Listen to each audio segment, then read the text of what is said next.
Terve! Mä olen Ritva Huusko, psykoterapeutti, joka on erikoistunut perheisiin, perheiden dynamiikkaan, eli olen perheterapeutti. Tervetuloa kanavalleni. Täältä löydät enemmänkin videoita psykoterapiaan liittyvistä aiheista ja tänään puhutaan aiheesta väkivalta. Tästä aiheesta mä oon puhunut aikaisemminkin ja nämä on ollut mun katsotuimpia videoita tällä kanavalla ja mä ajattelin, että nyt on taas aika päivittää tätä aihetta ja tehdä lisää videoita väkivaltaan liittyen.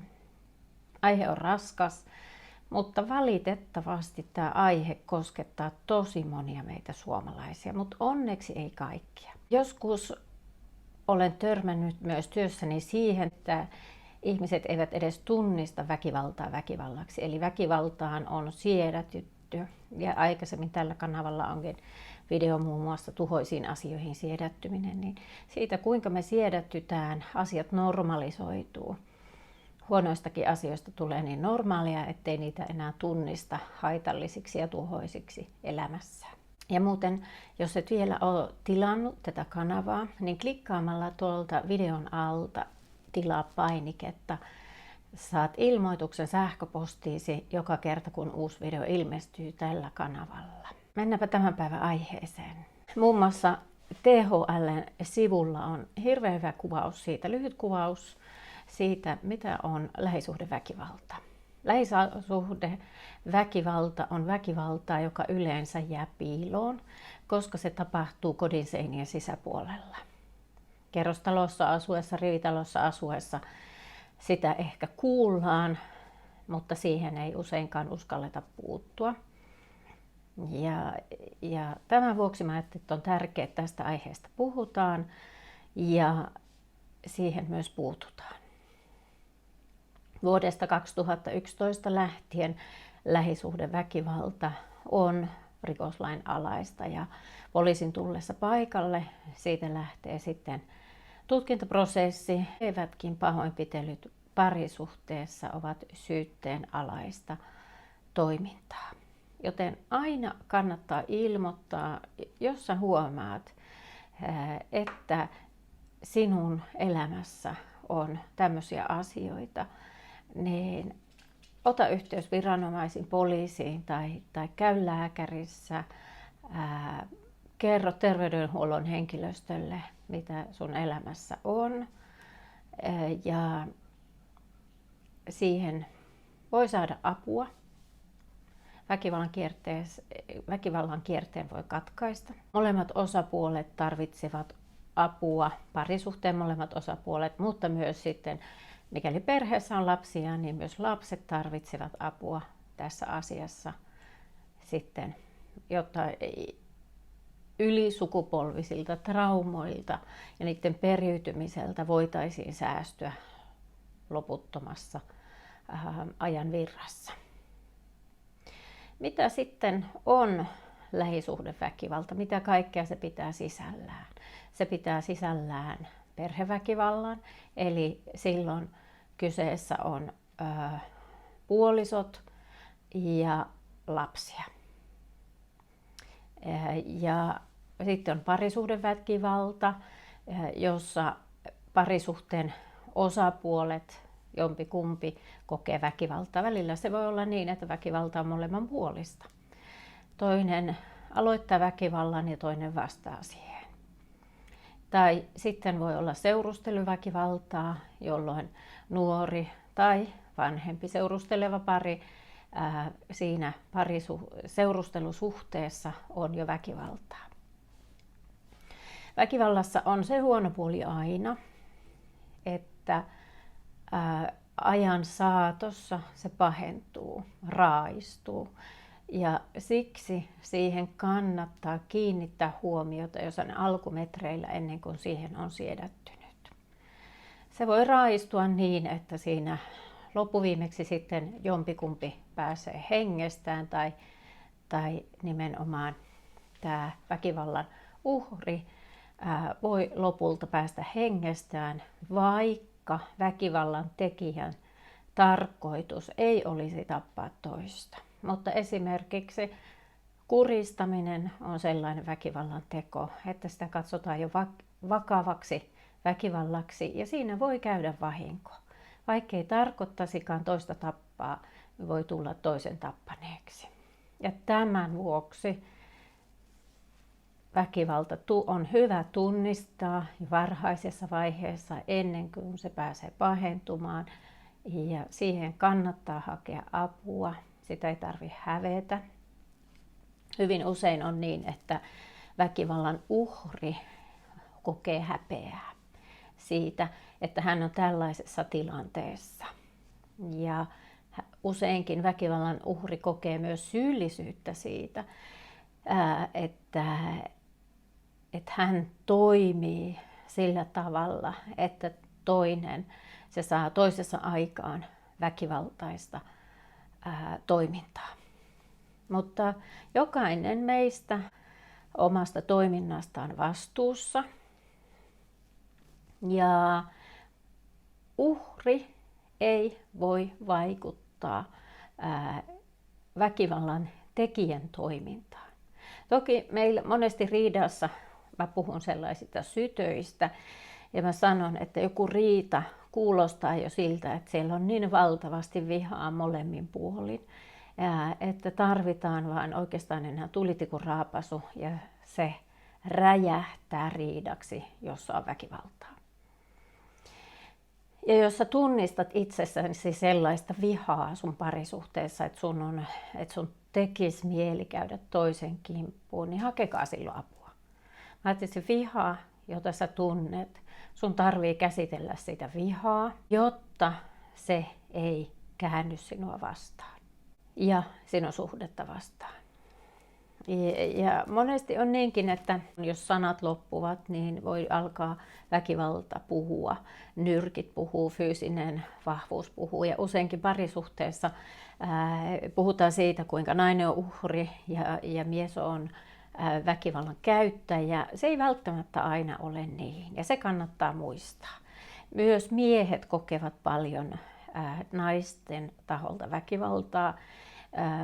Mutta koska mies yleensä on naista vahvempi, niin sitä jotenkin vähätellään sitä naisen tekemää väkivaltaa miestä kohtaan. Vähän niin kuin, että miksi sä annat naisen käydä itseesi käsiksi. Mutta se on aivan yhtä vakavaa väkivaltaa ja haavoittavaa kuin mitä sitten miehen tekemä väkivalta naista kohtaan.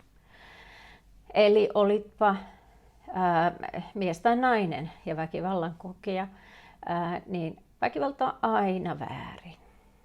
Onpa se sitten pukkimista, onpa se läpsimistä, nipistelyä, hiuksista repimistä, lyömistä, kuristamista.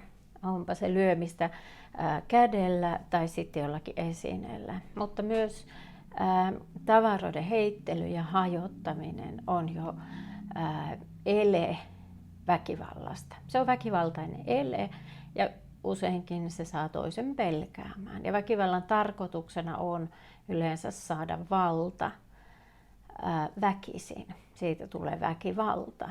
Eli toisen yli otetaan valta vaikka voimalla. Ja siten, että toinen pelkää ja toinen alkaa jo omaa käytöstään sitten suhteuttamaan sen mukaan, ettei toinen suutu eikä väkivallan uhri joutuisi taas kerran toisen vihan kohteeksi. Ja tässä on nyt hyvä muistaa semmoinen, että olipa väkivalta nyt sitten läpsimistä tai hiuksista repimistä, se on väkivaltaa. Ja muista, että laita se raja hyvissä ajoin ennen kuin väkivalta raaistuu.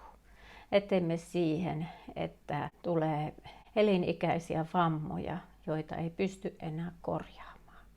Ja lisäksi tulee myös henkisiä vammoja aina pahoinpitelystä, joita myös on hyvin vaikea korjata. Lähisuhden väkivalta on sillä tavalla haavoittavat ihminen, jonka kanssa on on sopinut olevansa suhteessa rakkaudesta, siksi että toisesta välittää, ja siihen kuuluu satuttavia elementtejä, lyöminen, fyysinen väkivalta tai taloudellinen, seksuaalinen, henkinen väkivalta, hengellinen, onpa se mitä tahansa väkivaltaa, se hajottaa.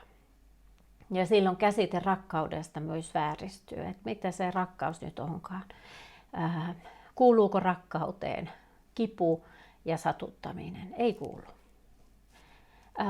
Jokaisessa parisuhteessa on ristiriitoja ja ne tulee selvittää, mutta niitä ei tule selvittää toista satuttaen. Se aina hajottaa parisuhdetta ja parisuhteen molempia osapuolia. Väkivallan tekijä voi olla hyvinkin sokea omalle toiminnalleen ja hän on vaikka lapsuudesta asti tottunut siihen, että nämä väkivaltaiset toimet ovat normaalia toimintaa. Hän on ehkä kokenut tai nähnyt omassa lapsuuden perheessään sitä, tai ehkä jos sinä olet väkivallan tekijä suhteessasi jonkin tasoisen väkivallan, niin sä olet ehkä tottunut sun suhteessa lapsuuden perheessä tai muutoin elämässä siihen, että se on ihan normaalia käyttäytyä näin toista ihmistä kohtaan. Rakkaus ja kunnioitus, pelko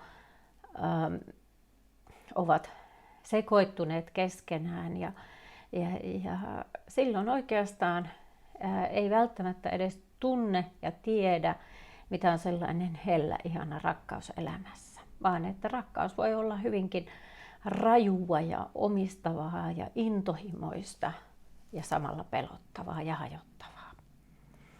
Ja siksi, jos sä huomaat, että sun elämässä on tällaisia asioita sun parisuhteessa, sun perhesuhteissa, hakekaa apua. Nämä on semmoisia asioita, että näistä on tosi vaikea päästä eroon yksin ilman ulkopuolista apua.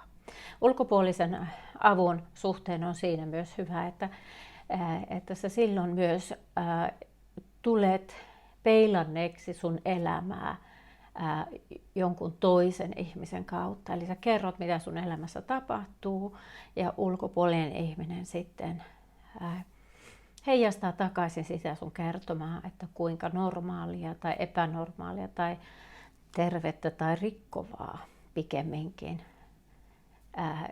ne asiat ovat, mitä sinun elämässä tapahtuu.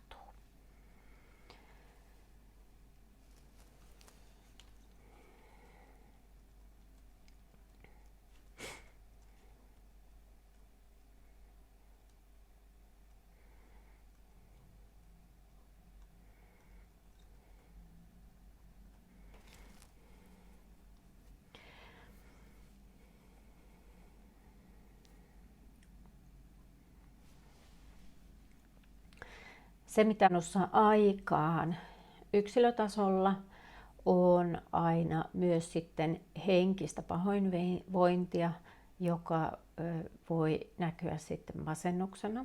Muita oireita ovat ahdistuneisuus, syömishäiriöt, uniongelmat, tai voi olla yliaktiivisuutta tai korostunut häpeän ja syyllisyyden tunne. Ja nyt jos sä löydät itsestäsi näitä ja huomaat, että mun elämässä onkin ollut väkivaltaa, joka on rikkonut minua, niin hae apua. Vara-aika paikallisen mielenterveystoimistoon tai vara-aika yksityiselle psykoterapeutille. Siitä on mahdollisuus toipua, eheytyä, korjautua, kun sä vain lähdet prosessoimaan sitä ja löydät itsellesi hyvät, terveet, omat rajat, että sinua ei enää voida alistaa väkivallan avulla, minkäänlaisen väkivallan avulla. Kiitos kun katsoit ja nähdään taas seuraavalla videolla. Hei hei!